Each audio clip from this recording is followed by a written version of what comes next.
Now we move on to question number 11. Deputy Chambers.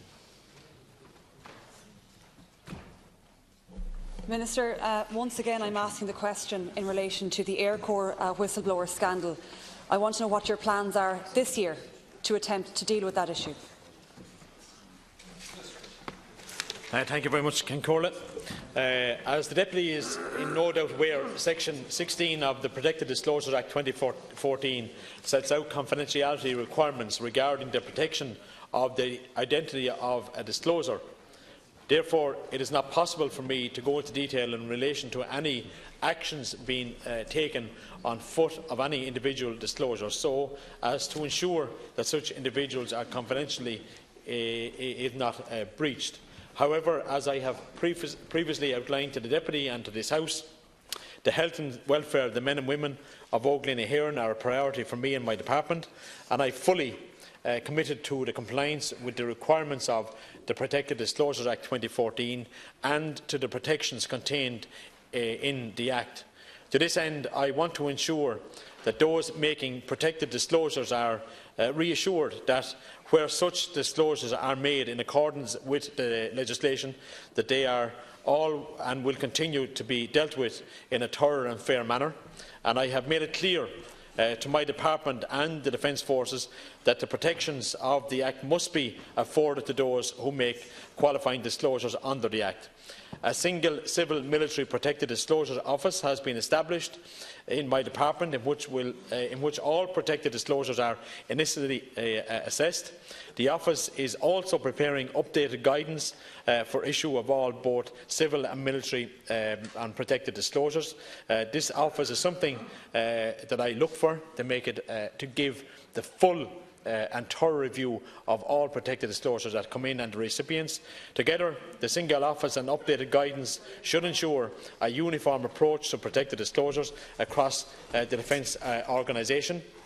And I am assured by the Chief of Staff and the military authorities are fully aware of the protections afforded to its members under the Protected Disclosure Act 2014. And in order to ensure the compliance with the legislation, the Defence Forces have implemented General Routine Order 07/2015. This document sets out the policy procedures and protections afforded to serving personnel on making a protected disclosure. The document was signed on the 21st of August 2015. Thank you, Minister. Deputy Chambers.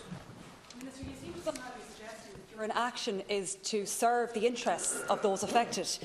Minister, this particular issue, it's a little bit like Groundhog Day. We continue to ask the questions, myself and others, and we continue to get the same stock response. This particular issue was the subject of many PQs last year. It's not going to go away. It will be the subject of many PQs again this year until we start to see action on this. Claims of a deliberate cover-up, victimisation of whistleblowers, a half-hearted attitude towards health and safety in the Air Corps. In 2018, we now need an inquiry as to whether technicians in the Air Corps developed cancer, neurological disorders and other chronic conditions as a result of exposure to toxic chemicals during their work employment. We know from listening to the many accounts from those that are still alive and still with us today that the difficulties that they are facing in terms of their health and their well-being cannot be put down to coincidence. 6 legal actions are currently in train, and my understanding is that 2 of those have been diagnosed with cancer. In 3 cases, former Air Corps workers have been told that they are suffering organic anaphylactic brain disorders due to chronic high-dose exposure to organic solvents. There's no coincidence, Minister. This is directly related to their employment. This is not the first time I've asked this, but I will continue to ask this. We need a medical review of all those potentially affected to assess whether their conditions, their health issues, are directly related to their employment within the state, so that we can now put together a health care package for those individuals concerned. Will you commit to doing that this year, Minister? Minister, can you respond briefly? Let me state to the Deputy that there is absolutely no cover-up whatsoever. The question that you asked was very broad. You didn't actually ask on a specific case. But now that you have asked, I understand that I take that it is the protected disclosure that was made in late 2015 and 2 in 2016. I've outlined to the House earlier to Deputy Snuddig the process that I have went through, the independent review. All of the personnel that made the protected disclosures got a copy of the review. They have replied to me with their own views. I have asked for a number of options. I have faced now with I've a suite of options, and I will consider over the next short period of time to the next steps that I will take. But let me state that I have taken this very seriously. I have met with the people who have made the protected disclosures. I have listened to them, listened to their concerns, and I've also taken on board the comments that they made upon receiving the review, and I will inform the House over the next short period of my next steps. Deputy Chambers. Aware of the disclosures we're discussing, because we've discussed them in this House several times. In relation to the review that you've just spoke about, you appointed Christopher O'Toole to conduct an independent review. That report was farcical, not because of his work, but because the terms of reference he specifically stated he did not have the expertise to carry out the tasks that you set him. So that review is pretty much useless.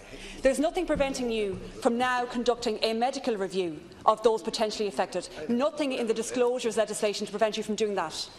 Also, Minister, in terms of a cover-up, you still haven't explained nor taken any action to deal with the reports from 1995 and 1997 from the now dissolved public body FOBART, which identified risks in the workplace around air quality. Those reports went missing. We think they've been shredded. We don't know where they've gone to, but they're not in your department, and the Defence Forces don't have them either. But you've taken no action to uncover as to why those reports went missing, considering that they were a couple of years apart. They couldn't have been housed together. So, in relation to a cover-up, Minister, you can understand why people are sceptical as to where those reports have gone and why they've gone missing, particularly considering the sensitive nature of the content within those reports that you and I have actually had sight of, because somebody had the foresight to hold on to a copy of it. Minister, to conclude, please. I've outlined to the House the actions I've taken upon the accusations that were placed about the forward report. Let me state to the Deputy that I will come back to the House. I will outline the next steps on this issue. I've taken this extremely seriously. As I've stated, I've met with the people who have made, the personnel who have made the protected disclosures. I appointed the independent reviewer, and I will outline to the House over the next short period the next steps that I will take regarding this very issue. Thank you very much, Minister.